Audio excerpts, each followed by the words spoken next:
on Relay FM. This is Connected, episode 455. Today's show is brought to you by Fitbod, Clean My Mac X, and Electric. I feel quite honored to be able to introduce today's episode, and we'll talk about why a little bit later on in the show. My name is Myke Hurley, and I am joined, as I have been for a super long time, by Federico and Stephen. Oh, hi, thank you, good sir. It is also my honor to be introduced by you. Oh. And it's also my honor to introduce another friend who's been with us a long time, Mr. Stephen Hackett. Hello, Stephen. Hello, Federico. Hello, Myke. Are you honored? I am greatly honored, especially since I got to go last today. It feels like leading up to me. It's kind of nice. Okay. It's been a real honor sandwich today. Sandwich. Yeah. With some Federico in the middle, you know? Federico is the meat in our sandwich, is what you're saying. Well, you didn't need to go further, but you did. Okay. Yeah. Well, I mean, why wouldn't I? Sure. We shall start, as we often do, with follow-up. And I want to thank everybody who has jumped on the Kickstarter for my 2024 Apple History Calendar. We are well on our way now. It's been running for a week. It's right in line with what it did last year, which I'm very excited about. I have all these charts and graphs, right? Kickstarter, if you never run one, they give you so much data on the dashboard. It's really cool. So right on track with last year. If you haven't backed it yet, you still have some time. The Kickstarter ends the morning of July 14th, and you should go check it out because it completes the trilogy. This calendar looks at the history of Apple retail and its services business. And it's this awesome wall calendar. You can get digital versions, you get wallpapers, you can get stickers, all sorts of stuff. And I'm really pleased with how this one is shaping up. You should go back and get yourself a calendar later this year. Big Money Hackett strikes again. Big money boy. Here he is. I forgot about that. Thank you for the reminder, Federico. Yeah. I'd forgotten about everyone's favorite character, Big Money Hackett. Stephen, I thought you were starting the show by saying we start as we often do by talking about calendars, and that was very funny to me, but you said we'll follow up. I mean, sometimes we talk about calendars. Today is one of those days. I mean, we do. We talk about it for 3 to 4 weeks a year every year for the last 3 years. Have you thought how over the course of 10 years you've literally become a Stephen for calendars? I know. That's one of the earliest episode titles of the show. Yeah. It really was prophetic. What is it? You either die a hero or you live long enough to become a Stephen for calendars. That is what they say. It's amazing. What is this is terrible because I'm saying a thing and I don't really know what I'm saying. Okay. That was me most of the time. Yeah, that is very normal for me. There's like a TV show or something, Simpsons, right? Yeah. Where the Simpsons predicts I'm familiar. everything. Yes. Right? Yes. You know Yes. that like I don't know what the exact wording is, but like there is you can go back and find a Simpsons episode that will predict anything. And at Yes, this true. point, there is enough show titles that you can just go back and prove anything. Yes. And Stephen for calendars, similar situation. Yeah. Episode 56 of the prompt. It was the penultimate episode. Oh, wow. Wow. I always forget there was only 57 of those. It feels like we did it forever. Yeah, it's ridiculous. We did it for a year and like 3 weeks. Yeah. See ya. And here we are in episode 455. I have a little piece of, what would you call this? I would call it A link. content strategy, where a anonymous 512 Pixels reader and listener to the show, I believe, sent me an eWorld promotional mailer, and it's like the best thing I've gotten in the mail in a long time. This is like vertical integration or something for you. Yes. Right? Or like SponCon or promotional content or something where you're SponCon. sponsoring your own content. Yes. Or Apple of 1994 is sponsoring my content. So this was a mailer that Apple sent out to, I assume, a bunch of people promoting eWorld in 1994. And I scanned it all and cleaned it up and put full-size scans over on 512 Pixels as a way to, like, you know, talk about eWorld and then shamelessly link to my own Kickstarter at the bottom of the blog post. So if you want to know a whole lot more about eWorld, this link is for you. This mailer is very much, this could have been an email, but email just didn't exist really. So like they had to make a flyer instead. Well, you would have already been Yes. on eWorld, Yeah. right? It's like, how do you email people without email? You send them something in the actual mail. It's like, I'm sure you guys remember this, right? All of the CDs for different internet service providers. Yeah. Mhm. Yeah. AOL. Everyone had a CD. Yes. 500 hours free on there were so AOL many because of you them. bought a Coke at a gas station, right? They were just everywhere.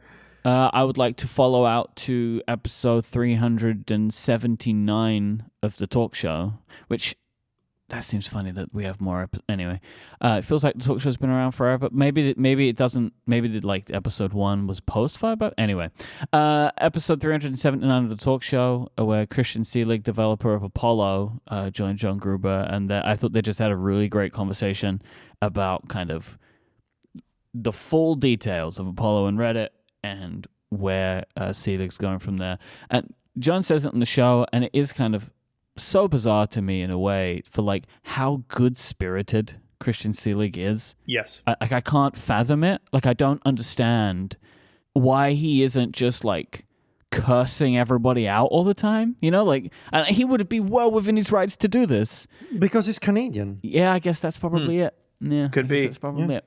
It's But good, kind people over there. I haven't interacted with Christian much over the years, but did a little bit over email, like a many number of years ago.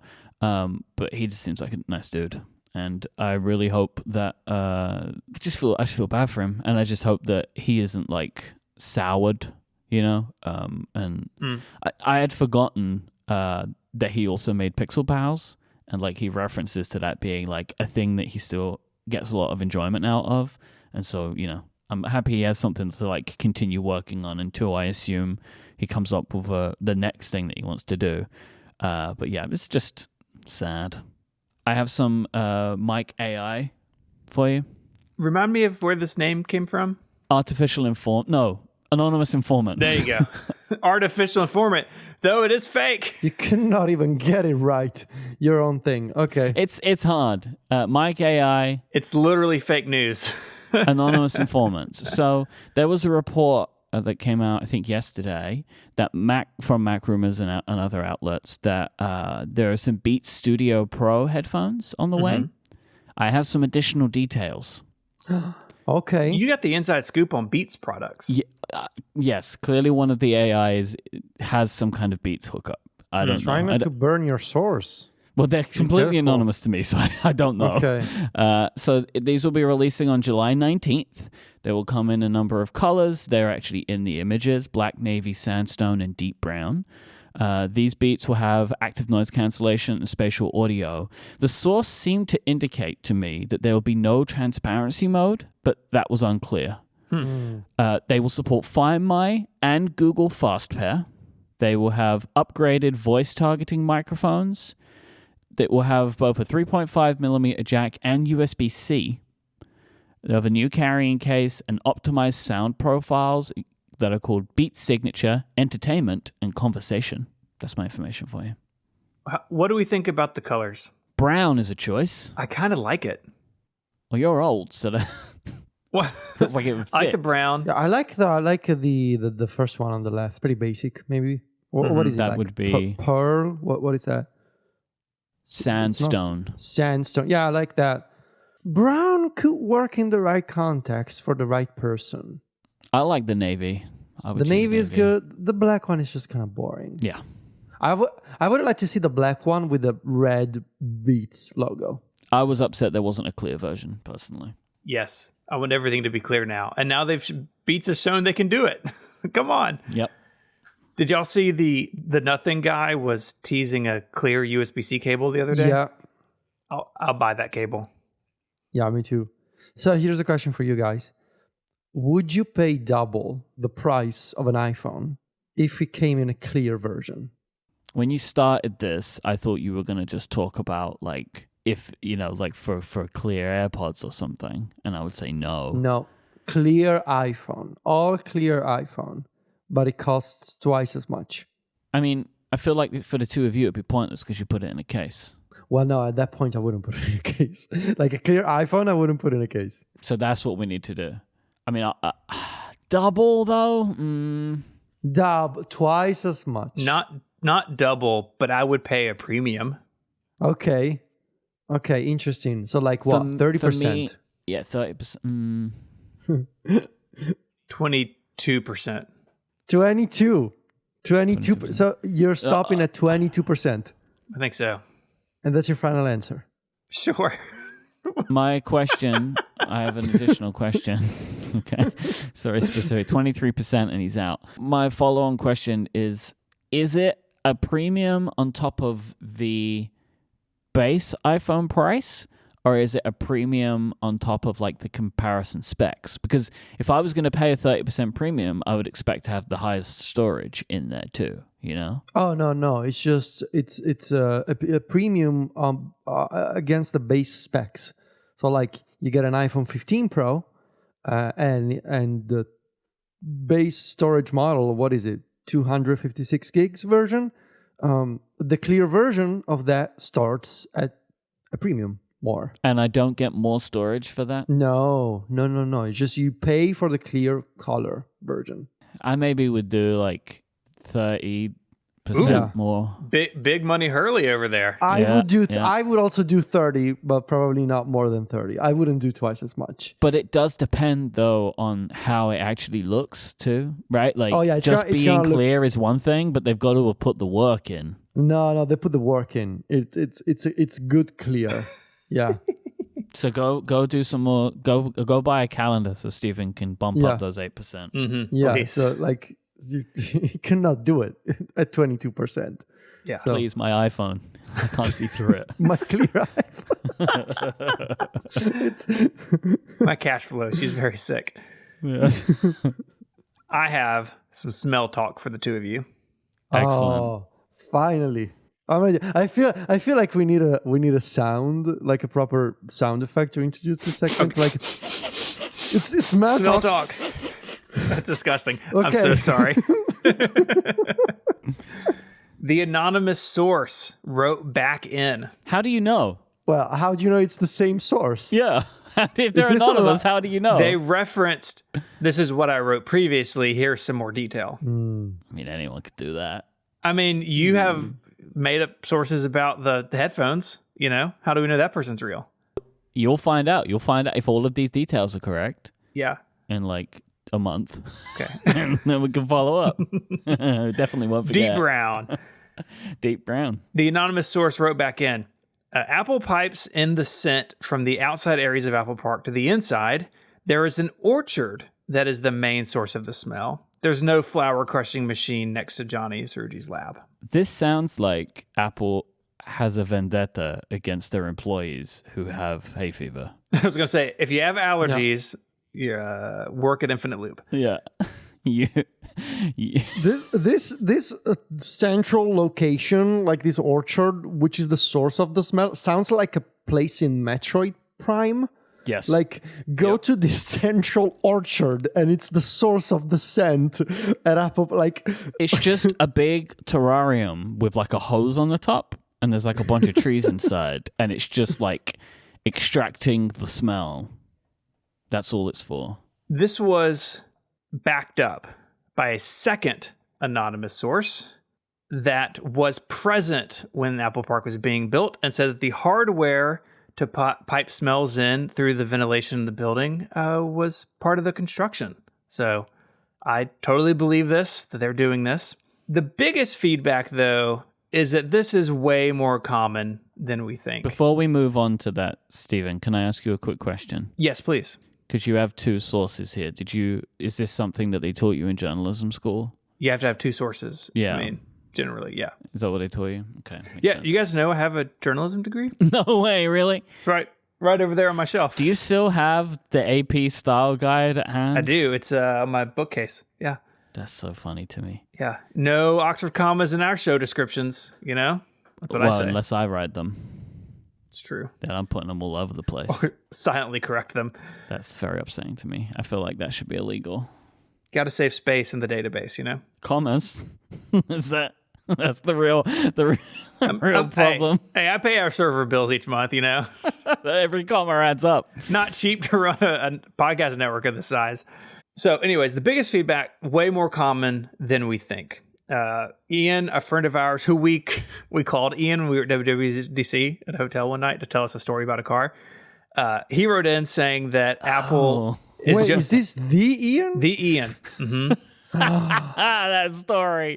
Can't tell you it, but let you know it was hilarious. It was. He was very confused. Like, why are you calling me? So he wrote in that this is very common in hotels, that hotels pipe in fancy smells, and they've been doing that for decades. His family background is in construction and real estate and stuff, and that there are specific systems that tie into the heating and air conditioning systems to send out fragrances into the air being pushed out by the fans. Okay. This is where things get wild because Cameron, David, and Eric all wrote in with examples of companies that provide this equipment, and they'll be in the show notes, but I'm just going to tell you some of the names of these products because they're all fantastic. Okay. So we have Scent Air, which apparently has the contract for Disney World where they pipe in different smells into parts of Disney World. EcoScent, Aroma360, which I think is my favorite. You can smell it all around you. Oh, I like that one. It's Entertainment 720. It is. Aroma Designers. Entertainment 720. And The Magic Scent. So these are just some of the companies that provide. Oh, it's The Magic Scent. The Magic Scent. It's the one. Yeah. Mm-hmm. Oh, look at it. Look at what is this professional machinery going on here? Oh, I know. And this stuff's expensive. Like, let's say you can spend $1,000 on a scent machine. Would you pay more if it was clear? Yes. How much more? So you can see the flowers being crushed inside.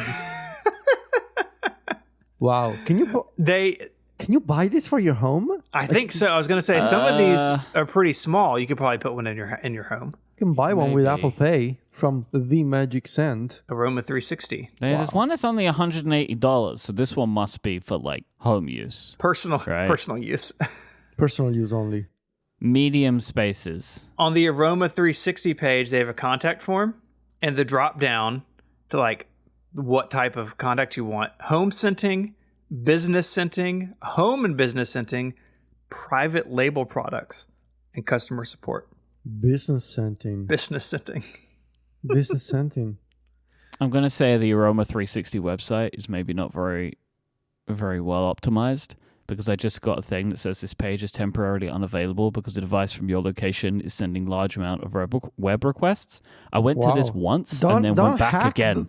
That's the Aroma360 website, visits. Man. 2 visits is all what I did. Are you doing like a DDoS attack on them right now? I mean, I must be. Stop that.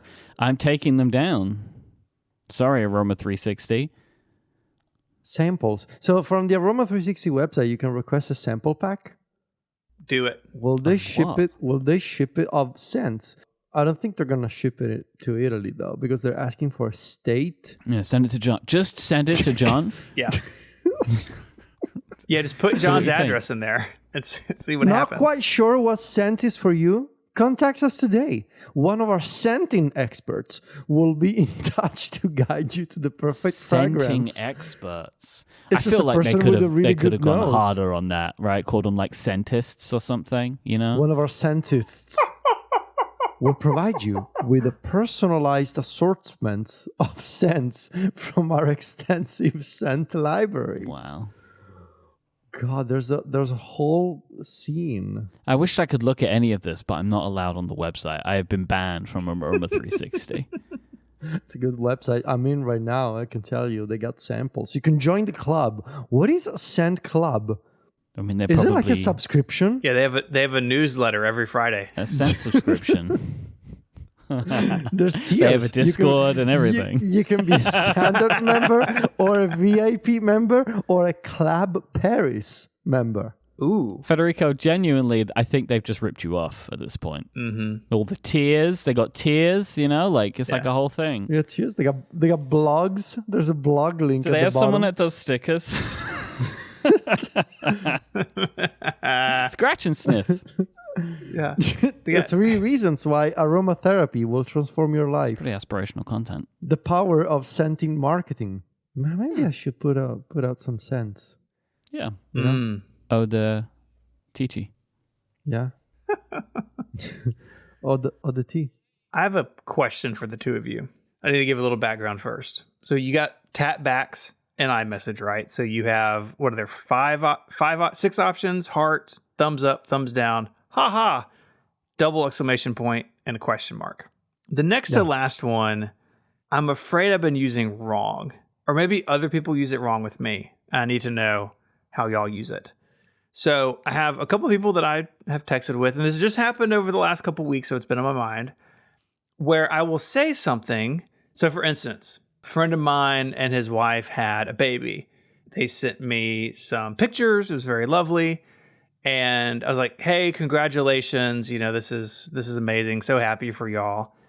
And I would have figured I would have gotten a heart tap back for that, right? I was fishing for the heart a little bit, but I got the double exclamation point. I've always read that tap back as a surprise, right? So so that's what it is. Federico gets the scent package in the mail in a couple of weeks, and I would probably do like a double exclamation point, like, oh, you got it, right? And I send you a picture of it, and I'm like, hey guys, look what just got delivered. Yeah. And it's a picture of the scents, and you reply with the double exclamation point. Yes. But I feel like a few people that I've talked with recently are using it as like an underline, or like using it not in the way that I just described, not in a way of surprise or excitement, but a way of like saying thank you or agreeing with me somehow. And I don't know what to do with it. They're wrong, right? All of these people are wrong. You should Stephen. block them. You should block them. Or what it's saying is this person was very surprised at your outpouring of emotion.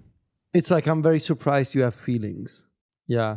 But I wouldn't trust those people. Like, what does it say about them that they use that reaction this way? Like, if you really think about it, you know? I would be careful. Okay. If I were you. Okay. Yeah. So I was suddenly questioning my use of it, right? And that makes me feel better. No. Your usage is the correct one. Okay. I mean, it's like, it's the opposite of the question mark tap back. So if the question mark means, what do you mean? What is this? The exclamation point, it surely means, I'm very surprised. I'm shocked. Yeah. Or, whoa, wow, you know, exactly. It's not a thank you. It's not a thank you. All you need to do is imagine, like, what are the words that would come before the exclamation mark, right? Like, that's what it's filling in, right? It's so I don't have to go, whoa. I can just go exclamation mark instead, and you should be able to infer. Right. I might just... I think that really now I'm kind of frustrated at myself, where I could have just used this as like a very long con on Stephen and just use it randomly to just like just completely random things. Like, you know, you'd say like, hey man, and I'll be like, exclamation mark. I could have this could have been a very long game I could have played with you, and now I'm kind of sad that I didn't. The Discord points out that Apple calls this emphasized. So if you get it as a notification, it just says like, so-and-so emphasized the message, which I think backs up my point. I don't care what Apple call it. It does. Right? Like, that's got nothing to do with anything.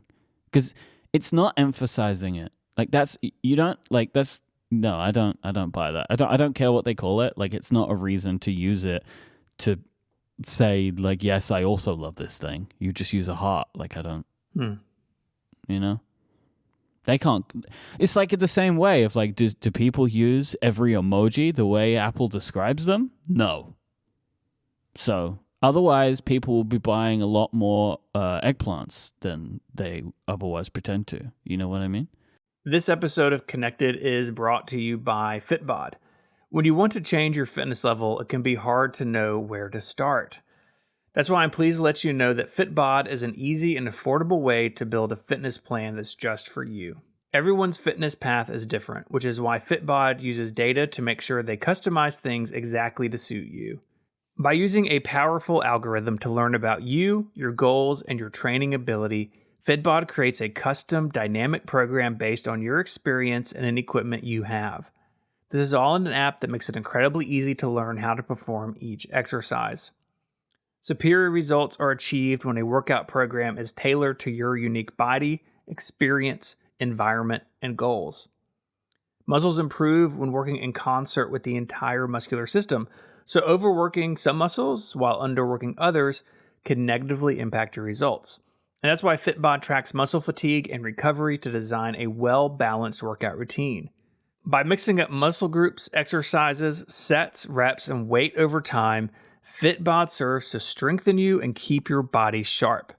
This also keeps your gym sessions fresh and fun by mixing up your workouts with new exercises. The Fitbod app is easy to use with over 1,400 HD video tutorials shot from multiple angles to make sure that learning each exercise is a breeze. And you can keep track of your achievements and personal bests with Fitbod's progress tracking charts. It also integrates with your Apple Watch, Wear OS smartwatch, and apps like Strava, Fitbit, and Apple Health. I love Fitbod because it does a really great job at keeping up with me as I progress in my fitness or my equipment changes. Fitbod is always ready to go. Personalized training of this quality can be expensive, but Fitbod is just $12.99 a month or $79.99 a year. But you can get 25% off your membership by signing up at fitbod.me/connected. So go now and get your customized fitness plan at fitbod.me/connected. Once again, that's fitbod.me/connected for 25% off your membership. Our thanks to Fitbod for their support of the show and Relay FM. The Genius Bar is back, baby. Are you excited? I am actually. I think that's a good idea. Yeah. Yeah, good idea. Part of the original Apple Store concept way back in 2001. It went away in the Angela era in favor of Genius Grove, which is like a mosh pit for people with broken iPhones. You would just go in there and sit and stand, and then they would find you based on what you're wearing. I hate that system. I hate that, like, I hate it for the Apple employees who had to try and describe people visually. It's just, like, not a good way to do things, you know? Right. I mean, you know, they would say, well, he's pretty tall, but he's not as tall as his coworkers. You know, you don't want that written down on an iPad at the Apple Store. Yeah, which is what they'd say about you, right? The Genius Grove is just chaotic, and at least I felt, and you know, I'm a little bit biased because I worked behind a Genius Bar and love the concept. It felt like you were kind of didn't have a place. You were kind of floating around. But two Apple stores that had one reopened and one opened just this past week have Genius Bars. So Michael Stieber has details on his excellent Substack, which I've got links to in the show notes. He does a great job, of course, of covering Apple retail. But Tyson's Corner, which was the first Apple store, just reopened with a new design. And then Apple Battersea, which is near Myke, and I think you've been over there, both have Genius Bars. And they look awesome. Everything is like wood and beautiful and looks very fancy. And it seems like maybe they're coming back. And I think that's good. I think when you have a customer support issue, you should feel like you have a place in the store and you're not just kind of milling about hoping that someone finds you to fix your phone for you. Yeah, I remember when the Tyson's Corner one happened, like we were talking about it, and I was expecting that there was a possibility this was just a nostalgia thing because it was the first store, right? So like, they're just because it also is the old Genius Bar logo, which I think is the most surprising part. Like they use it, they have not changed the Genius Bar logo; it's still the same. But the Battersea store is completely brand new. It's in the mall, which is below Apple's new campus in the old Battersea Power Station building. So, like the big campus they just opened in London, this store is in the mall beneath it. And this store just looks stunning. I have not gotten to go see it yet, but I'm going to because it just looks fantastic. This is this like wood, and it's using the brick, which is part of the building. So like, part of the brick inside of the building is like stuff they can't touch, right? Like it is a protected building. And so it's just running through the store, but just like adds this specialness to it. Like Yeah. we have a few stores like this, kind of like the one, was it in Milan, Federico, that you went to? No, it was in Rome. That was in Rome, that one? Oh, Yeah. the Milan one's the one with the crazy waterfall, right? Yes, Like, which is apparently leaking. I of heard course at it is. WWDC. I mean, of course it is. Right? Somebody told me that the Milan store has a leak problem from the fountain above. So That does not surprise me at all. yeah. But yeah, like where we have stores like this, you have stores like this where they take emphasis and they take elements from the buildings of which the stores are built inside of, which I just think is super cool. We have that, like in the Covent Garden one has this beautiful skylight and that kind of stuff. But yeah, this store looks awesome. I like the all wood that they're using now. They went like all like limestone for a while, and now it seems like the new design is all wood. So Yeah, cool. They look great, and I think that over time it'll roll out. I mean, there's still stores now that have the design previous to like the Angela era with the sort of wood and the big screens and the stone floors, and it takes time to turn over these locations. I mean, there's hundreds and hundreds of them now, but I like this new chapter, and I hope that they find a way to bring Genius bars to stores without doing this full redesign. So like my store here, Saddle Creek, was one of the first ones to get the big like 6K display in the back. And our store actually moved from its previous location to a new location kind of across the street. And I would love to see them get a Genius bar without having to do a full remodel, because it's not due for remodel for years and years, because it is that new design with the avenues and stuff. So, but yeah, exciting. And I think a realization that, some of the stuff they've tried in retail hasn't stuck or wasn't as good as they thought it would be. And I think by having some physical space for certain things, I think maybe that'll restore some feeling of order in the stores. So we will no longer be meeting at Apple. Yes, meeting at Apple is... Meet at Apple. No, meet at Apple. Meet at Apple. Meet me at Apple. I'll see you at Apple, Myke. See you at Apple. See you at Apple. All right, so I just wanted to mention a quick thing that I posted on Mac Stories today. It's I was inspired by this article on 9to5Mac by Fernando Silva about this silly workaround to enable this quote-unquote clamshell mode in iPadOS 17. Now, obviously, iPadOS 17 does not have a real native clamshell mode. And by that, I refer to the ability to connect an iPad to an external display, close the lid on the iPad, whether you're using a Magic Keyboard or a Smart Folio, and continue using iPadOS on the external display. By default, if you connect an iPad, including with iPadOS 17, nothing has changed. If you connect it to an external display and you close the Magic Keyboard, the display gets locked because the iPad still does not have a real clamshell feature. However, Fernando came up with this idea of, which I guess has been possible before. It's been possible for even with iPadOS 16, but it's better to rely on this hacky workaround in iPadOS 17 for reasons I'll mention in a minute. The idea being, well, what if you connect an iPad to an external display and in settings under display and brightness, you disable the automatic lock and unlock feature. So that toggle in the iPad settings has existed since the days of the iPad 2. The iPad 2 was the first one to introduce the smart cover, as it was called at the time. And one of the sort of key features of the smart cover, which has carried over to the Smart Folio and to the Magic Keyboard, is automatic lock and unlock. Meaning, when you close the cover on top of the iPad display, the iPad gets locked. When you open it again, the iPad is unlocked. If you turn that off, close the iPad, and you connect it to an external display, well, the iPad is not locked. Under the closed cover, the screen is still on. So in theory, you can use that workaround to use Stage Manager on an external display with the iPad closed. Like whether you want to keep it under the display or do what I do. I use a 12 South. What's the name of the thing I have? The book arc. You can put the iPad with a closed Magic Keyboard in a stand, and so you don't have to see your iPad's display, always on your desk. Now, obviously, this is a silly workaround, and it's not ideal because really, it should be like a MacBook where you connect it to an external display and the screen turns off and you can use your computer in clamshell mode. But in iPadOS 17, so I linked the 9 to 5 Mac story and I offered some additional suggestions. So in iPadOS 17, there are new automation triggers. And specifically, there's a new one called Display Connects and Display Disconnects.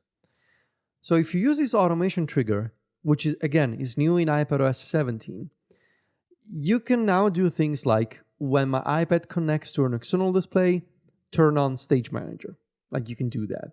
Or in this specific instance, for this workaround, what you can do is when my iPad disconnects from an external display, open the Settings app and take me to the specific page of display and brightness. So that I thought, if you want to rely on this workaround, when you disconnect your iPad from an external display and you open it again, I'm guessing that you probably want to enable the automatic lock and unlock behavior again. So you can run a shortcut that as soon as you remove the cable from your iPad and you open it again, you will find the settings page right there in front of you. So all you need to do is flip the toggle and you will enable the lock and unlock behavior again. Again, this is a silly method and it shouldn't be like this, but it works. And so I wrote it up on Mac Stories and I'm probably gonna keep using it because it's better than, keeping my iPad open on my desk. It would be so much better if they just went that one step further and made it one of the things you could toggle on and off, right? Like you can toggle on and off Stage Manager. Yeah. But if they were going to go to that level, then actually just do the thing. Like do the actual thing, right? Like which is just have it. So what I'm going to do in the meantime, because I don't think we're going to get clamshell mode No. in iPadOS 17, right? It would have been announced to WWDC. But what I'm going to do is I'm going to follow feedback and ask for a shortcut action to set the lock and unlock behavior. Yeah. So that you don't have to open the settings page yourself and tap the switch manually. There are a bunch of shortcuts actions already for the settings app. And they're all called like set something on or off. And so, yeah, I'm going to follow feedback and ask for, hey, let me set lock and unlock with the shortcut action. And at that point, you will be able to automate this entire behavior. Obviously, like there are so many downsides to this approach. Like if you use your iPad like this, Face ID authentication will not work. You will not be able to open Notification Center. What? Because notification, so Face ID, obviously the camera is covered and you cannot use the studio display camera for Face ID. But also in Stage Manager, this is still an ongoing issue. You can only see Notification Center on the iPad display. Incredible. Whatever reason. You can't do real notifications on an external display. So obviously not ideal, but hey, maybe you just want to do some focused work and you don't want to see your notifications, right? When you're working at a desk with an iPad in quote unquote clamshell mode like this. So it's actually a feature when you think about it. Do you guys remember Evernote P? Yes. Yeah. Just when Federico said smart cover, it just took me back. That was such a smart idea. It was basically like a flashcard app, right? That used the smart cover that like you would unlock it and it would give you a question, like, and then you'd pull the whole thing back and you'd have the answer underneath. It was a clever thing. And as was in the press release, and everybody, I just Googled for it, and everyone must have written this from the press release. The first smart cover app, like if you Google for this, like it's just over and over and over again. The first smart cover app is what people. The first smart cover app that could make you smarter. Wasn't it the only smart cover app? Did anybody else do anything? I don't think so. Man, these were the good old days of Evernote. They were trying a bunch of things. I think it could be argued that this was the beginning of the bad days for Evernote. Yes, it was the beginning of the end. Because Evernote's... This was followed by... Like, they made all these other apps when what they should have been doing was continuing Evernote to... Food. Yes, they also did a contacts app. Yes. They did everything. And if they maybe would have just stuck to what people wanted them to do, things may have gone differently for Evernote. Evernote could have been Obsidian or Notion 10 years before Obsidian and Notion. I would say more Notion than Obsidian, but More I Notion. agree with your point. Yeah. Remember when they did the thing where they brought in like news stories based on your note content? Yeah. That was bad. I mean, really, it's just Bing, but it was too soon. We weren't ready. We weren't ready for it, you know? I wonder if they have Chat GPT and Evernote now. They must, right? I'm sure they they must. do. Everyone's got it. It's all up in everything, you know? It's just what you do now. You just put it in there. This episode of Connected is brought to you by Clean My Mac X. Junk files, hung processes, and malicious apps can slow down even the latest, greatest Macs. Maintaining your Mac, whether old or new, is essential for smooth macOS performance. Clean My Mac X is an all-in-one Mac maintenance tool that takes care of old junk, faulty apps, and malware in an efficient, aesthetically pleasing, and hassle-free way. Clean My Mac X has this really cool menu bar app that you can use to monitor your Mac's health, CPU load, and more. Clean My Mac X has enjoyed nearly 30 million downloads, and with 15 years of expertise, the team behind this has made Clean My Mac X a must-try for any Mac user. Run Clean My Mac X to gear up your Mac for the groundbreaking additions announced at this year's WWDC. I just put Sonoma on a test machine. Desktop widgets? Very good. As Apple continues to pack Macs with innovative features, Clean My Mac X ensures that your hardware remains healthy and running at peak performance. One of my favorite things about Clean My Mac X is how many tools they've packed into this app, but they've made it so easy to use. Not only is it beautiful, but it's very clear and simple to use. You know just what it's doing. The UI really is fantastic. All Connected listeners get 5% off Clean My Mac X. Check out the link in the show notes or go to macpaw.app/connected. That's macpaw.app/connected for 5% off. Our thanks to Clean My Mac X for their support of the show and Relay FM. We are marking a really, to me, amazing and important milestone. This week marks 10 years since we have been podcasting together. A little bit of history for those who may not have been with us that long. Myke and I, way back in the day, had a show called the 512 Podcast. It was basically just like a show kind of based around Apple and what I was writing at 512 Pixels. And in the summer of 2013, we knew that it was time to expand the show. And I will let Myke tell the story about talking Federico into this. But our first episode of The Prompt, which is the precursor to Connected, it published 10 years ago this week. And that's been an amazing ride, and we can talk about how that's changed. But I want to hear, Federico and Myke, how we got this crazy Italian dude on the show. I had the desire to create like a panel show. It's something that I'd wanted to do for a really long time, and I know that me and you, Stephen, had spoken about it, and we felt like we could bring something different to what was around at the time. Like it sounds so strange to imagine that there weren't panel shows talking about Apple, but there was like a couple, and they'd been around for those shows at that time had all been around for a long time. So we felt like there was actually the ability for a new show like this to exist. And so we were kind of talking about it, and you know, we had both known Federico, like we knew each other enough, right? Like we weren't all talking very frequently, but we had like a mutual respect for each other.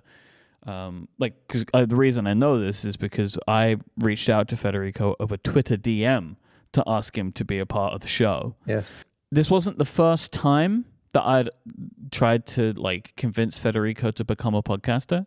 Like I'd tried to get Federico to start a show with me, I think, before, and he was hesitant. And you can speak about your hesitancy, Federico, but we ended up, like, I pitched him the idea that we had and what we were looking to do with the show, and what, you know, like what me and Stephen wanted him to come on board and like us to make together. And then that became The Prompt. on 5x5 at the time.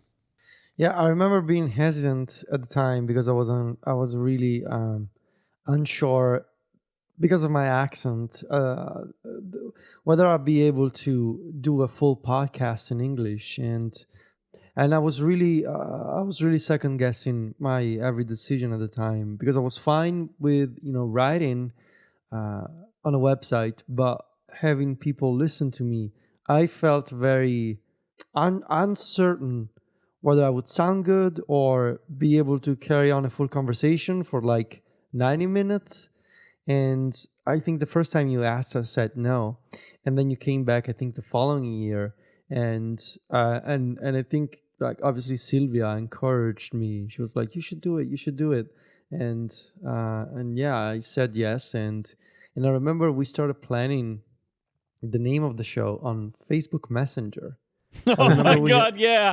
I remember and we had this group chat on Facebook Messenger, and I believe it was Stephen that came up one day, and this went on for like days, and we were just throwing names around, and then Stephen came up with the prompt. I don't remember, like, we were at one point, maybe we suggested like the spotlight or something similar, and we suggested 6 colors. No. I remember that was part of the conversation. Oh my God, that's funny. Yeah.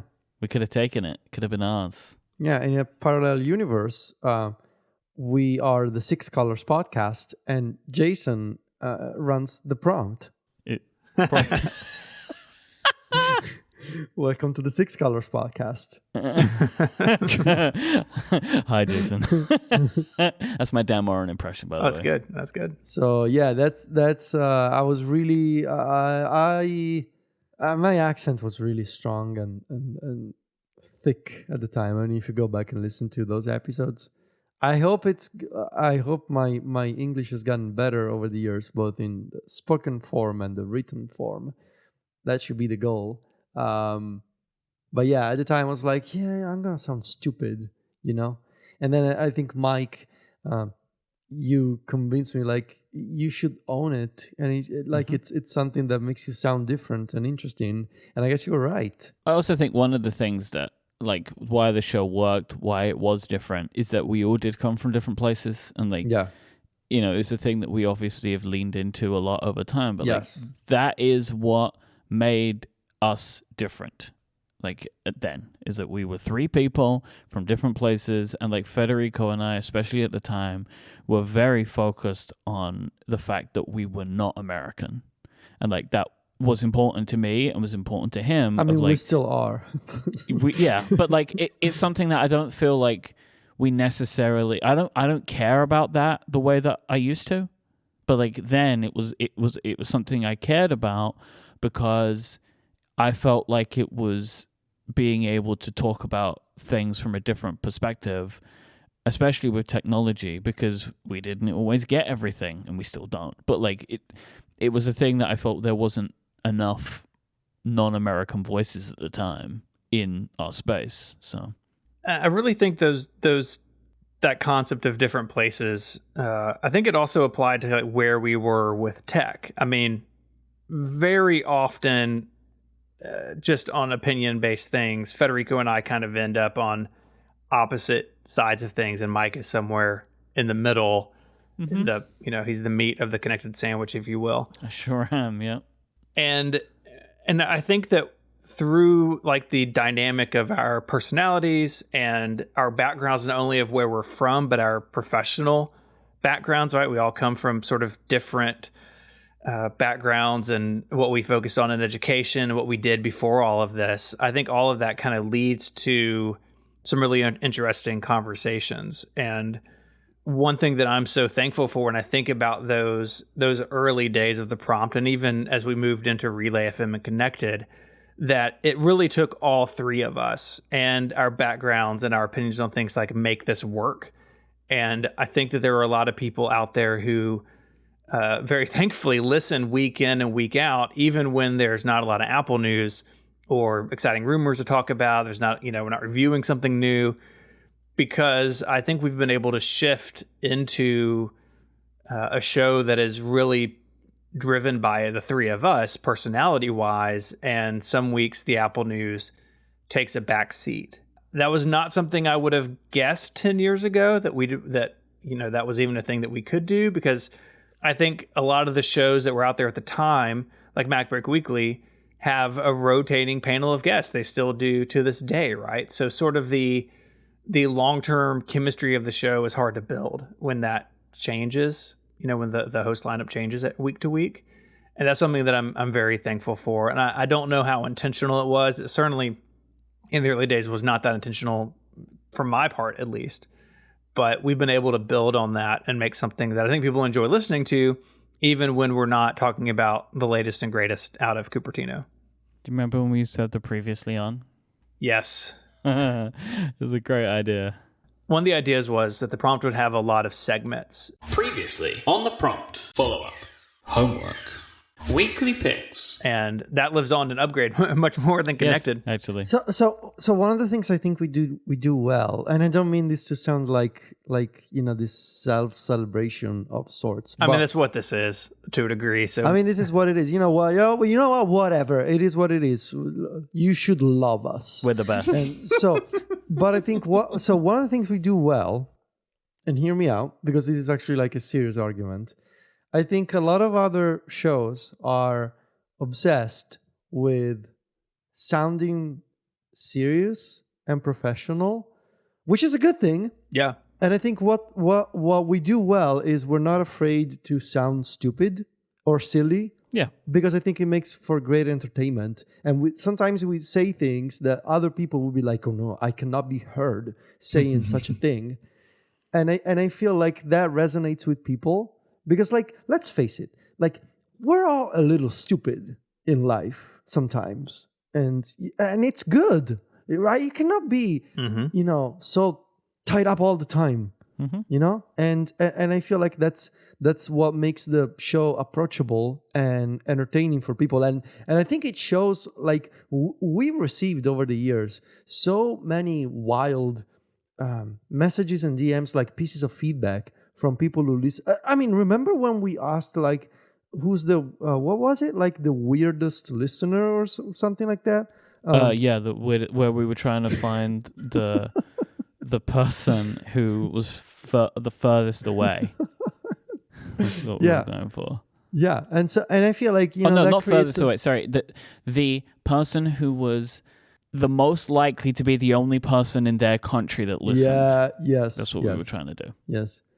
And then we asked people to measure their thighs, and we've done things. So I think that resonates with people, and I guess if there's a lesson to take away from this, is that it's also keeping a schedule and showing up every single week. Yep. We've been doing this for 10 years, and I'm pretty sure that the three of us, each of us individually, we've probably skipped episodes less than 20 times each. Mm-hmm. We've shown up for most of the episodes for 10 years. And I think that that's how you turn a podcast into, in a way, sort of like a family member for people. It's something relatable that you can rely on, that it's there for you when you're doing your dishes or walking the dog or commuting, whatever. And so, it's the best time every single week. The one last thing that I wanted to make sure I said today is the prompt was important to me because it was, at that point, the most popular thing that I'd been a part of, from a regular basis. I think that, I owe a lot of what I do now. I mean, and we could talk a little bit more about that in general in a minute, but I owe a lot of what I do now, a lot of just every podcast that I do comes from, I think, from this one. I date a lot of it back. It can go further. You can draw a line between all of it, and interviewing people, etc., is a thing that opened a lot of doors for me. But without the prompt, I'm not sure I would be where I am now, because it opened people up to kind of me and my thoughts and that kind of stuff. So it was very important. Yeah, I don't think it's an overstatement to say that this show changed all of our lives. Mm-hmm. Right? The prompt took off in a way that I don't think any of the three of us expected. And, some of the original ideas we had in that show, like, we were going to have guest people reporting on things, like some of that didn't pan out, but the chemistry worked. And I don't think I'm overstating it to say that the prompt success helped us feel confident about launching Relay FM, about a year and a half later. And the prompt became connected, one of the 5 shows we launched with. But for me, at least, it showed me that, we can do this the way that we do it and be successful at it. And Connected was a huge part of the Relay's early success, and which led to Myke and I both quitting our jobs within a year of starting the network. And Myke quit his job basically immediately. I took a little bit longer.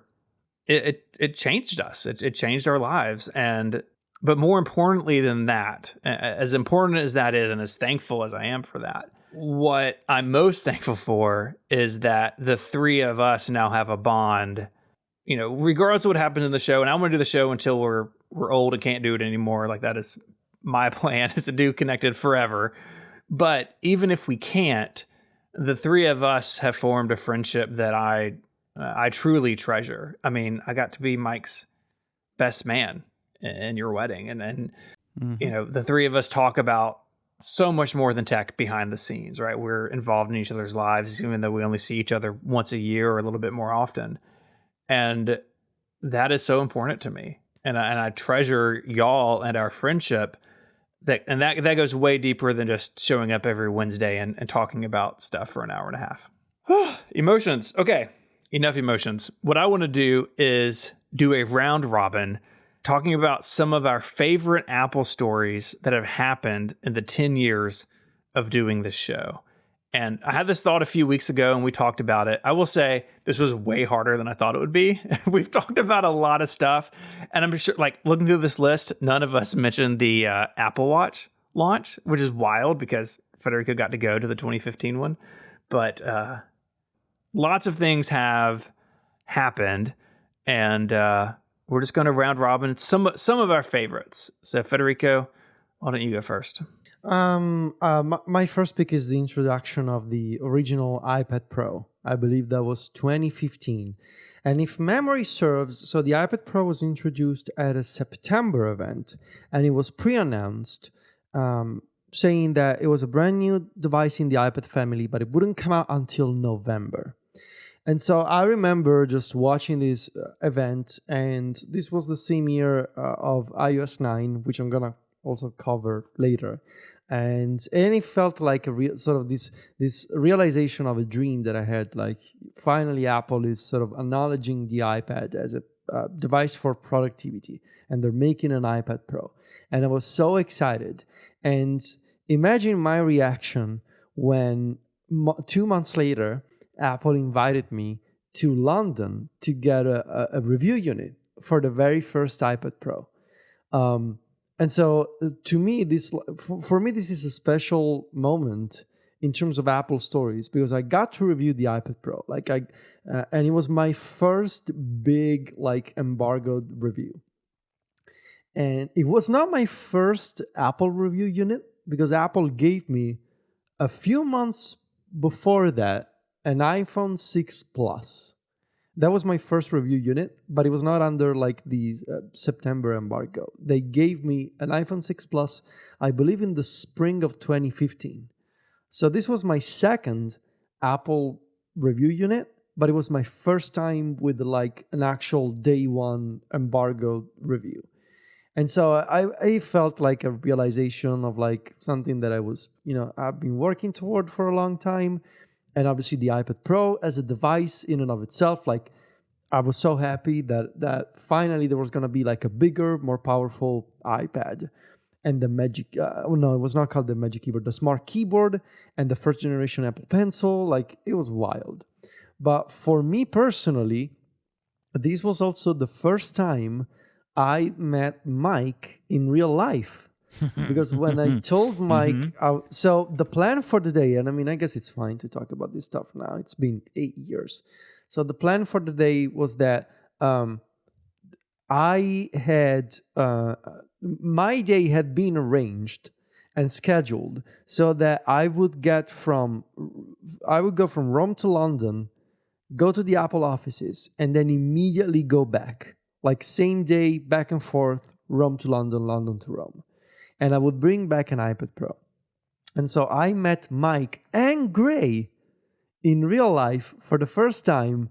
Oh my God, I forgot Gray. Gray was there. Gray was there. And if you recall, at one point we were just making conversation and I touched Gray's Apple Watch and you went like, I just naturally, because it's like, I remember Gray had like a stainless steel. He had the Link bracelet. Yeah, the Link bracelet. I was like, oh, that's cute. But it was the black one. It was the DLC, the black DLC coated one. And I touched it. Yeah, you were not expecting, I guess, the physical contact there. But I met you for the first time right outside the Apple offices in London before my briefing. So that was before my briefing. And then you guys waited for me for after the briefing. And technically I was under NDA, but I showed you the iPad Pro as soon as I walked out of the Apple offices. I have a picture of you on a train showing it to me. Yes. You took me. You came with me on the train to Paddington, I believe, and then I went all the way. Oh, I took you to the airport. You took me to the airport, not to Paddington. To the airport. To the airport. Nice. Nice. Mm-hmm. Yeah, good friend. And yeah, we were playing around with the iPad Pro. We were doing the setup on the train. And then I came back home and I had the iPad Pro and I had 6 days to put out a review. And I was so nervous. But yeah, it's one of my favorite moments of my career. Getting the first iPad Pro and meeting you for the first time, same day. And of course, months later, June 2016, we will go to our first WWDC together. Like me and you together. Yeah, you broke the seal, right? Like making that trip over was all you needed to do because I could take you the rest of the way. I mostly remember the first iPad because we recorded an episode and I don't remember why, but we ended up recording at like 6 a.m. my time. Why? I think on a Saturday or something. It was very unusual for us. Maybe it was even a Sunday. Very strange, but I will always remember that one as the Connected I recorded. The wee hours of the morning. So for me, I went back to the introduction of the iPhone 6 Plus in the fall of 2014, which created the Plus Club and sparked the idea of Myke was right because I decided to go big and everyone thought I was silly, and then everybody sold their small iPhones and got the big iPhones. And obviously Plus Club for us was a big thing for a really long time. And we held down that for I think, Stephen, I don't even remember. What size is your phone now? It's the big one. You have the big one? Because you went to small for you flip-flop, so you go backwards and forwards. All the time. Then, like, the iPad Pro thing was fun for me, too, because I remember this was when I was engrossed by the idea of being right all the time. Which obviously I don't think about anymore. I just don't call so much attention to it anymore. Was that I predicted that the 12.9-inch iPad Pro, or a bigger iPad Pro, or a bigger iPad, as we maybe called it then, would be introduced alongside the iPhone that September. Because it was like a thing that we thought would come. And I was like, I think it will come then because most people will be watching the iPhone event and they will introduce it then. Yeah. And I remember that being like a good prediction of mine before we did a game. Yeah, that event was bananas because they had the 6S and the 6S Plus, the iPad Pro, like the future of TV is apps. That was that Apple TV in there. It was a huge. Big keynote. And I think that was why people thought that they would do the iPad in an iPad event like they used to, because it was expected this was already going to be a pretty big keynote anyway. Mm-hmm. But I think they did it for that reason of like they wanted to make sure that people saw it and people did see it. And these days, this is just an expectation, right? That if Apple has something new, they put it alongside the iPhone because you'll be watching. Yeah, I think that the Apple Watch was one of the first ones of those the year before. You know, they've got the biggest limelight when the iPhone is there, so why not share it when they want to? Mine is when Apple started adding emoji mid-cycle, And I think it was iOS 8.3 was the first time this happened. If it happened in iOS 7, I can't find definitive proof online. But whenever they started doing that, we started talking about it. And right, Apple does it as a way to encourage people to upgrade to the new OS. And a couple years after that, we started what became the Jeremys, which is just one of the many silly games we play on this show. And the Jeremys, of course, is when Federico has to guess the names of the upcoming emoji. You go into like an emoji media blackout, which I find very funny each year. Like John has to post all the emoji stories for a while, so you're not involved, which I just love. But the Jeremys is one of those things, again, of many that came out of the idea that Federico, I think you said so well, is like, we're not afraid to be silly and sometimes dumb on this show, right? This is such a ridiculous game, but it brings me so much pleasure every year. Some of the best jokes come from the Jeremys. I mean, Federico and I have matching tattoos because of the Jeremys that Myke refuses to get. It's just one of the best examples to me of that silliness that we're willing to dive into. Now kind of I'm moving on to something that's more kind of like in general as opposed to something related to us and the show specifically. So for one of mine is Apple's services growth. So like their whole, from music to Apple TV Plus to the App Store and antitrust. I think that this whole bucket of stuff has sparked so much interesting conversation over the last 10 years. And I do think that it has the ability to show some of Apple's worst traits. Mm-hmm. But I think that makes it very interesting to talk about at the same time. So I think like over the last 10 years, this has been one of the things that I've been personally the most interested in, is like how Apple have changed as the iPhone has peaked and started to stabilize, like slow down, I guess you could say, but like the growth isn't there anymore. So they've had to change, and the way that they have changed has been sometimes good and sometimes bad, but all in all very interesting. I hadn't really thought about it that clearly as like services backfilling iPhone growth that used to be there. But if you pay attention to how they talk, like in all the quarterly reports, all the work Jason and John and others do to cover those, services is where their growth is now. And that chart just keeps going up and up and up. And I think that it being kind of where Apple shows their worst traits is spot on. I mean, when you talk to sort of a bunch of Apple nerds, right, this is where they're most uncomfortable with the company. I think including the three of us at times. Oh, yeah. But I will say I have been really pleased with how good most of these services are. Like Fitness Plus is great. TV Plus has some amazing content on it. Others aren't as good. You know, Apple News should just be burned to the ground and started over. But on the whole, I think they've done a better job at this than people would have given them credit for, even when they had like their big announcement back in 2019, that event where they had all the actors on stage. But I think they've proven that they can move into this area. Go back further than that. Oh, yeah. Go back further than that. The beginning of TV. What was it called? Planet of the Apps and Carpool Karaoke. Mm-hmm. Yeah. It's bad news. That was bad times. Bad news. I watched one episode of I think we reviewed an episode on the show. I'm like, this is terrible. And that was all I ever watched. Yeah.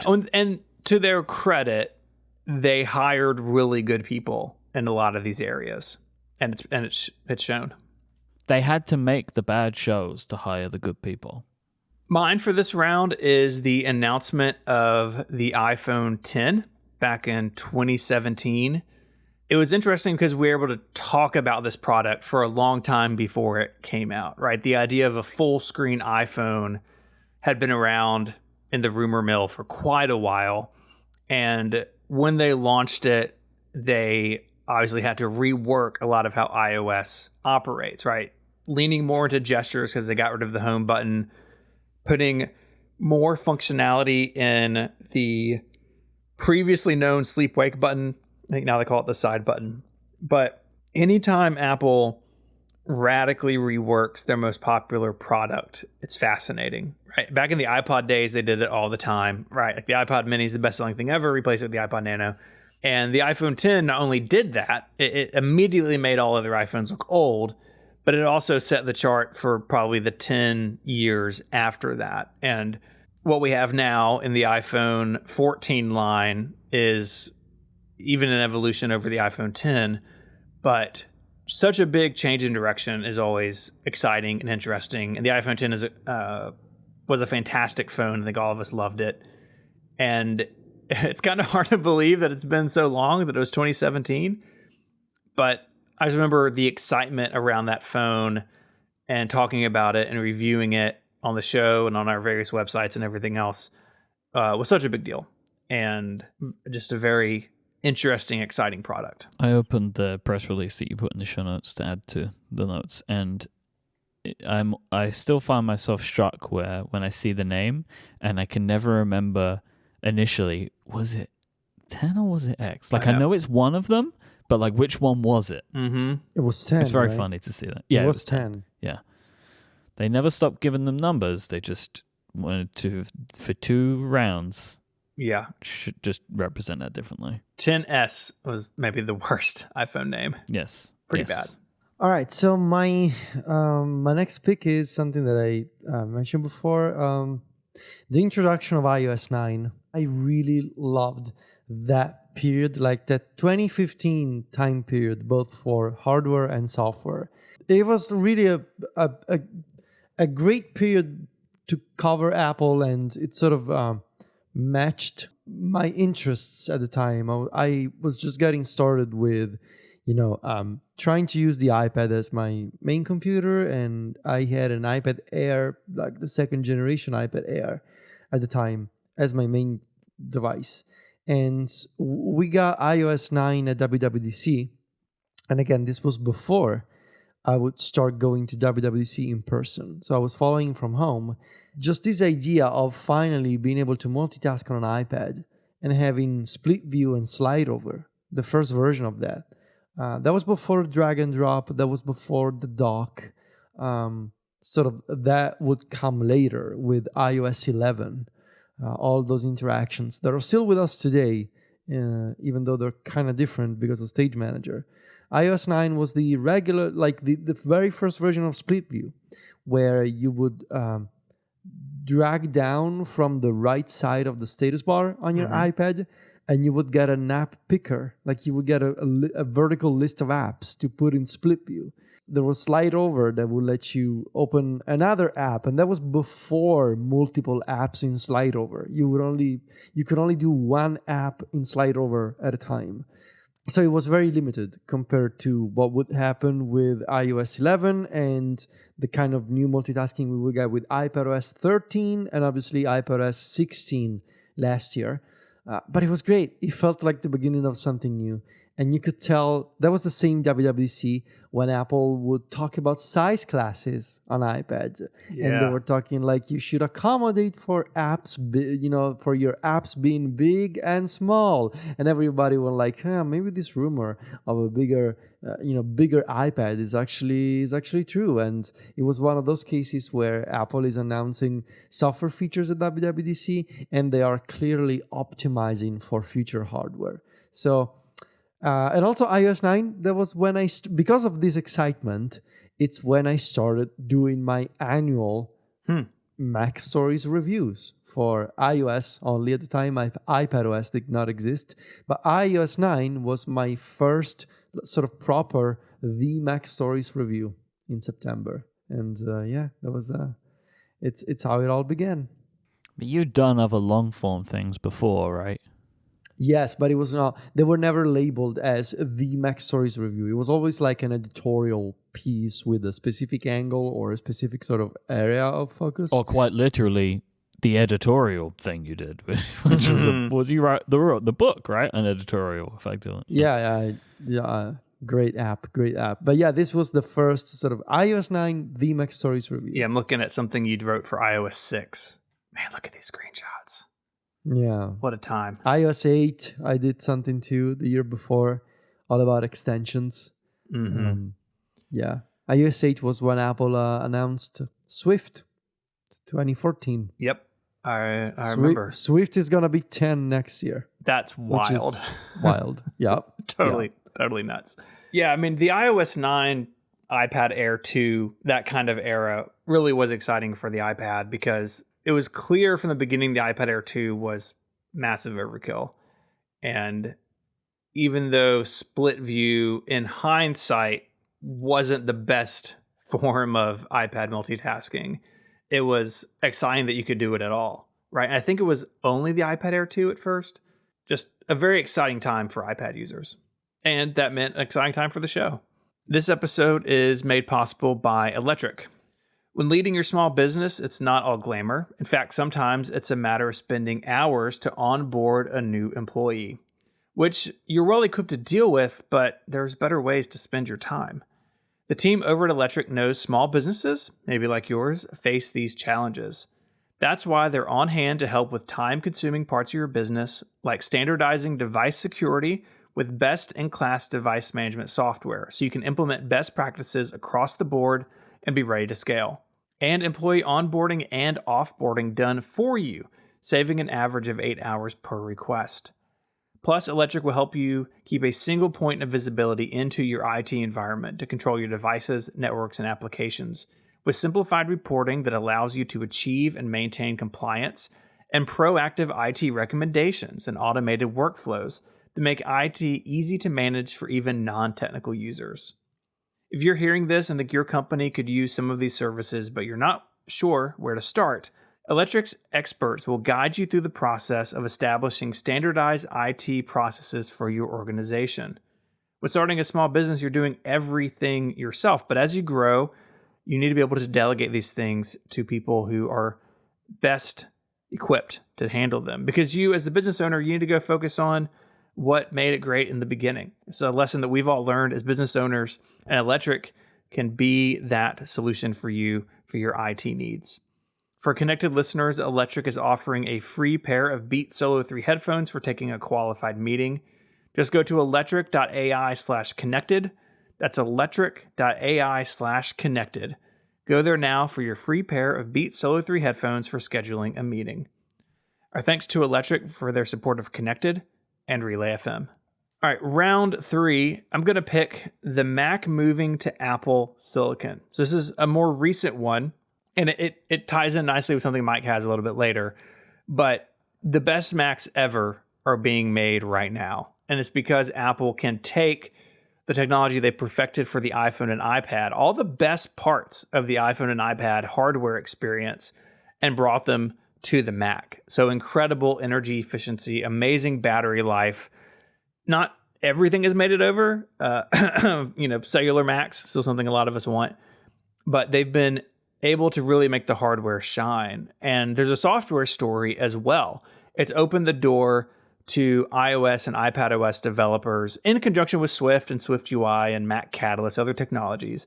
But it's opened the door to Mac development for people who were really turned off by it before, or because it was so different, they just weren't able to spend the time to learn things like AppKit and Objective-C. And so really the Mac moving to Apple Silicon and the software story of bringing macOS, iOS, and iPadOS closer together under the hood kind of put those things together. And what we've been able to get out of this are the best Macs ever. And as a Mac fan and primarily a Mac user, that has just been really exciting to me to see. And I think the last 2.5, 3 years of Macs have just been outstanding, each in their own way. And I would say, by and large, with no downsides. Mm-hmm. Right? Like, I think there are edge cases where people would say, but what about external GPUs? And I would just tell you that it's not a problem for like 99% of Mac users. And if now anything, the GPUs in current Macs, as we're seeing now, better than what they was before. So by a long shot. So yeah, for most people, right? Intel's integrated graphics just couldn't keep up with a lot of stuff. And yeah, Apple's, I guess, leaving some people out in the cold with the Mac Pro, but that's just a tiny, tiny, tiny part of the market. For the rest of us, it's all upside. All right. So This does not have like a specific year. It's more like sort of about the evolution of one of the Apple services, and it's the evolution of Apple Music. So Apple Music was relaunched after the Beats Music acquisition in 2015. But I really want to point out the evolution of Apple Music, the service, because of two features that I feel like are still unmatched by the competition. And that is real-time lyrics, time-synced lyrics, and the lossless and high-res lossless music playback. I guess other services have lossless playback. Amazon Music HD has it. But I feel like the combination of how it's done in Apple Music, where you can choose between lossless and high-res lossless, plus the optional availability of spatial audio, I really don't think that from an audio perspective, other music streaming services are even close to what Apple is doing. And the time-synced lyrics are really best in class in terms of what Apple Music does. Started off that, Apple Music had lyrics, and then it became real-time lyrics. And then they added the ability to share little snippets of lyrics from Apple Music itself. I believe that was a couple of years ago. And as of last year, they've done the karaoke style, like Apple Music Sing, like on top of real-time lyrics. And that Sing feature is even expanding this year on tvOS with integration for the continuity camera.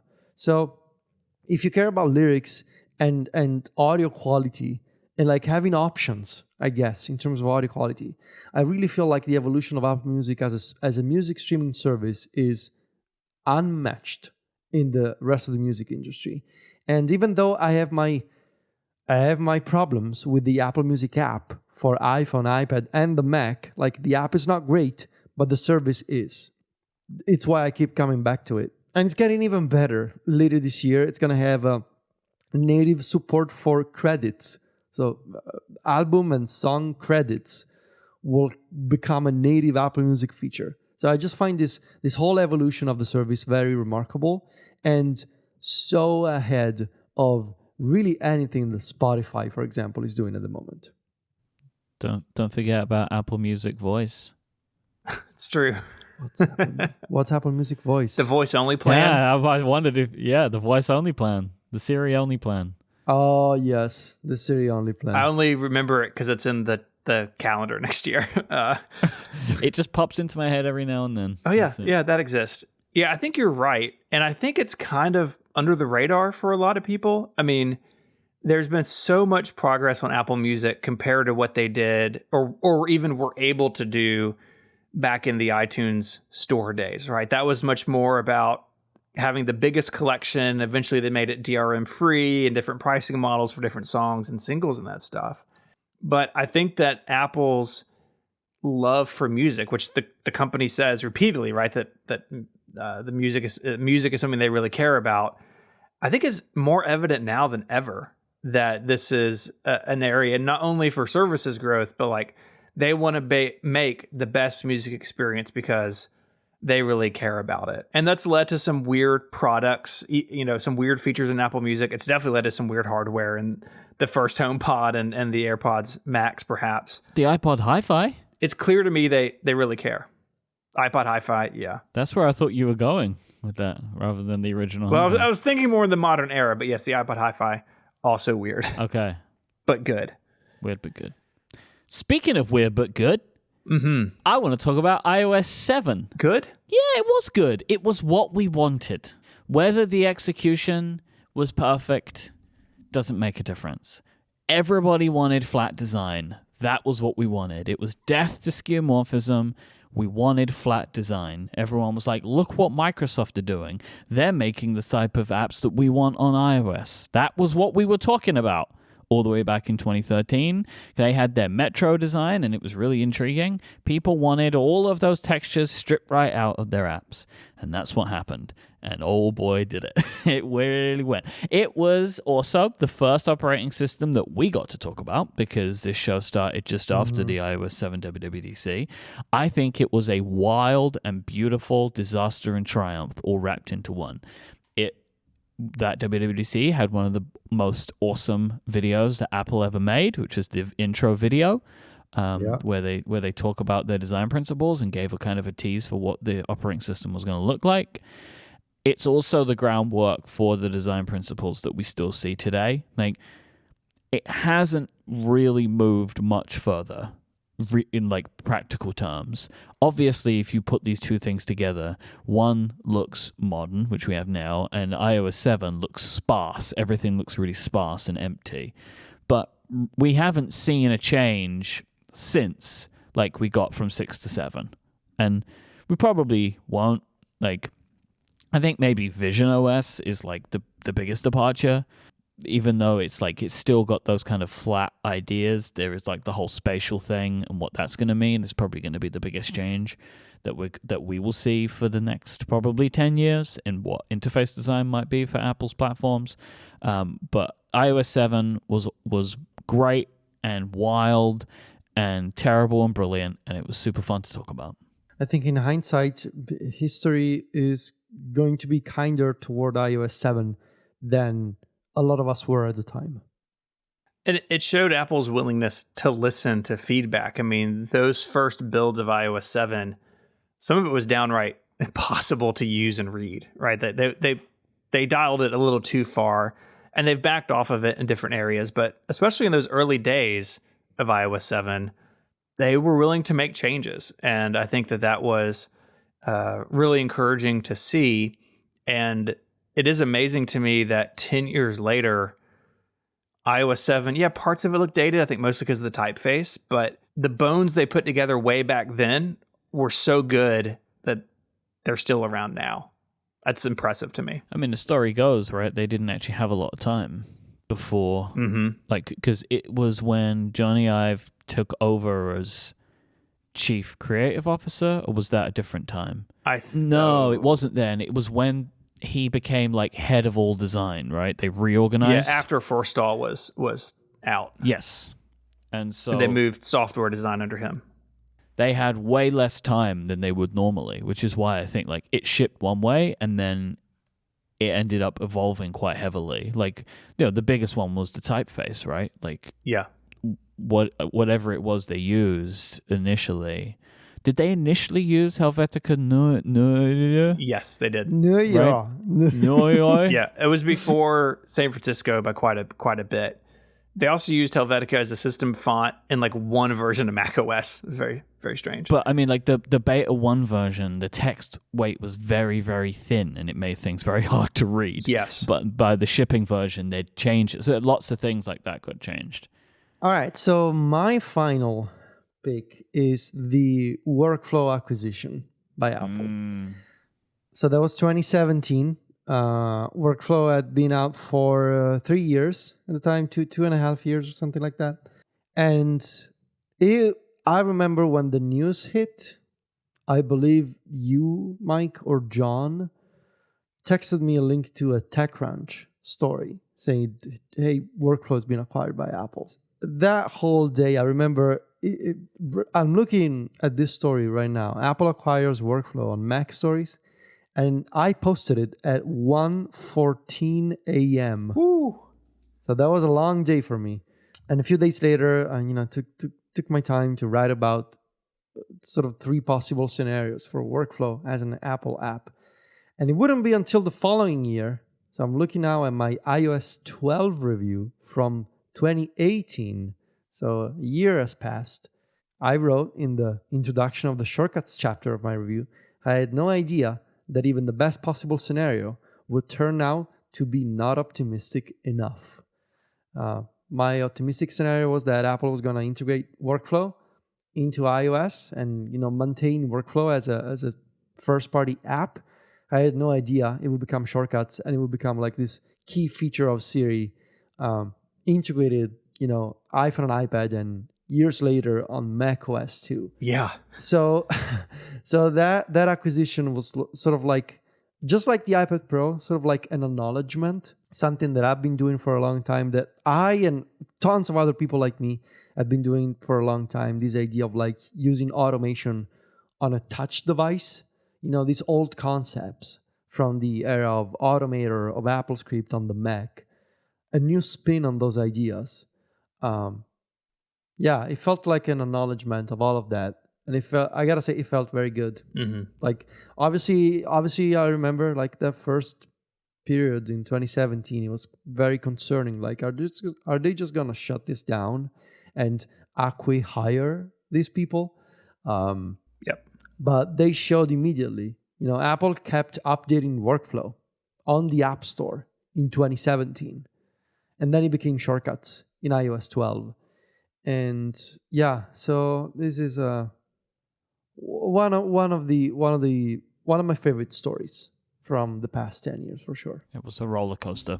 Yes, it was. And so is my next one, which is Apple losing its way with laptops and then finding it again in glorious fashion. So I have I have like 4 parts from 2015 to 2022 of this. So like the thing that I was initially thinking about is one of the most exciting leaks that we've seen in modern times was when Mark Gurman had every detail about the 12-inch MacBook, basically. Mark Gurman's still a 9to5 Mac. He was at 9to5 then. I don't know if he was there for much longer after this. I don't remember.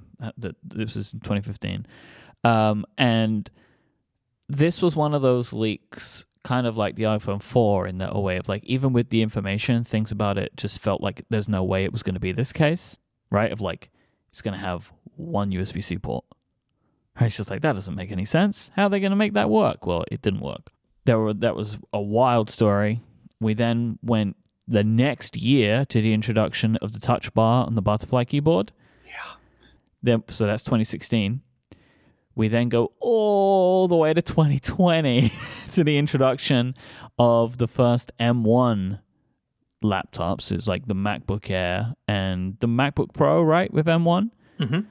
And I think by this point, they had fixed the keyboard. But then in this 2020 version, they did a whole new one, right, anyway. So, like, they were still using Butterfly. They were, like, revising, and then they got rid of it. Yeah, the MacBook Pro, the 6, remember that last round of Intel MacBook Pros, there was a 16-inch kind of out of nowhere. That fixed the keyboard, but the Butterfly keyboard hung on the MacBook Air until it went M1. But so that 2016 one, did they get rid of the Butterfly keyboard? That 16-inch MacBook Pro you're talking about? Yes. It went back to the good keyboard. Okay. And then kind of it rounds out, I think, to the first M2 fully Apple Silicon designed laptops like the MacBook Air and the MacBook Pro, which I guess the MacBook Pro is technically the M1 Pro, blah, blah, blah. But these were the ones where it's like, okay, take what Apple Silicon can be and make a computer based around that. And so everything is like thinner, lighter, more ports, no fans, like all that kind of stuff. Yeah, that whole time period really felt like Apple was moving away from the Mac. And there was a lot of conversation about what that might mean. And is the iPad going to be the future, or is Apple just distracted by something else? But in the years since, I think they've proven over and over that the Mac isn't going anywhere. Like, you wouldn't do the Apple Silicon transition if you weren't serious about this platform moving forward. And I look back at that time period that you outlined so well. It's like, those really were dark years for Mac users, in particular notebook users, who are, of course, the majority of people now. And I'm glad they pulled out of it. And like I said with my Apple Silicon pick a few minutes ago, the best Macs we've had ever are coming out of the company now, that just a few years ago, it was questionable if they cared at all. My last one was podcast coming to the Apple Watch. This happened at WWDC 2018. We will remember it forever because Tim Cook stood in front of our artwork for Connected. The original Connected artwork was featured in the keynote in the podcast app for Apple Watch. I think I can say this. You get some sort of heads up that your artwork's going to show up somewhere because you have to sign a release. But we certainly didn't expect this. And we were all apart. Federico was at the keynote. Myke was in San Jose. In a hotel room. And I was in Memphis because we had a death in the family. So I flew out like midweek and all three of us. So we weren't together, but we all got to celebrate it at once. Because I mean, I was on Twitter, and all of a sudden my mentions in Tweetbot just like exploded when people were catching up and seeing this. Yep. And it felt like a real acknowledgement of our work, but also just like what an amazing image to see this. And so we bought the rights to the image for I don't even know how much money. And Myke and I each have a print of this as a fracture, and I have it in my office, and it's a very proud moment for us.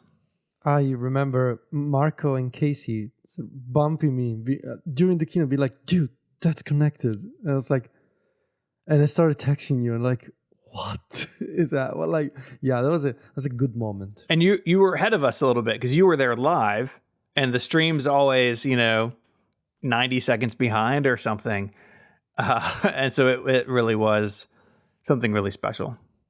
I have some good photos that our friend Alex Cox took of me, because they were with me. Like, we were watching it as like a group in a hotel room, and Alex was taking pictures of my face when it kept, because the great thing about this is it kept happening during the podcast segment.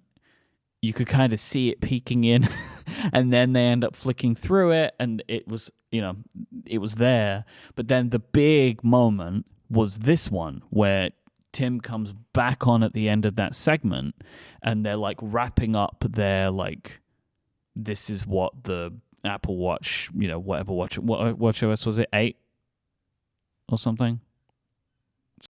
No, not 8, like 4. 6, 12, 100, whatever. Watch OS 5. When it was like wrapping it up is when he is then standing in front of it, because it was, in the demo, it was in the demos and videos, whoever was showing it off and stuff, and it was just one of the podcasts in that thing. But one of the words, they had like 3 words to describe watchOS that year, and one of them was connected. So I think that's why they chose, and it obviously wasn't about podcasts, that was about like improvements to messaging. But I think it helped them, like whoever it was that decided they wanted to put our artwork in there, it just helped make the point even further. And then the image that is in the show notes, this was a Getty image, and it ended up being all over the newspapers the next day. Mm-hmm. Which is like, that was how we even found out that this image existed. Because like I was looking through my phone library the other day, and I just have screenshots of the keynote video, right? Like the day before that. But then this image came out day after. It was just super cool. It was a great thing. So that's it. That's our favorite stories of the first decade of Connected. I guess we'll revisit this in 10 years. Well, I'm not comfortable with the first decade. Stay tuned for the second decade. Yes. Coming soon. Happening now, in fact. It is happening right now. It's already begun, actually. The decades is what we'll call this. Yes. Yes, this traditional episode. Yeah. Where we review the 10 years, the decades. I love it. Putting it in the bottom of the document. I think you're okay, but I like it anyway. The decades. If you want to find links to all the stories we spoke about, head on over to the website, relay.fm/connected/455. Those links are also in your podcast player. I'm going to draw your attention to a couple of them. The first one is to join Connected Pro. You'll get a longer ad-free version of the show each and every week. You also get access to the Relay FM members Discord, a bunch of annual specials and monthly podcasts just for members, and a really fun newsletter that we put together each month. You can also submit feedback. There's a form on the website. That link is also in the show notes. You can send us anonymous feedback about anything related to the show, or tell us more about things that smell good. You can find us all online. Federico is the editor-in-chief of MacStories.net, and he is on Mastodon as Vitici at MacStories.net. Myke is the co-host of a bunch of other fantastic shows here on Relay FM, and he is the co-founder of Cortex Brand. You can follow him on Mastodon as iMyke at myke.social. You can read my writing at 512pixels.net, and I'm on Mac Power Users here on Relay FM each and every Sunday, and you can follow me on Mastodon as ismh at eworld.social. I'd like to thank our sponsors this week, Fitbod, Clean My Mac X, and Electric. And until next time, guys, say goodbye. Arrivederci. Cheerio. Bye, y'all.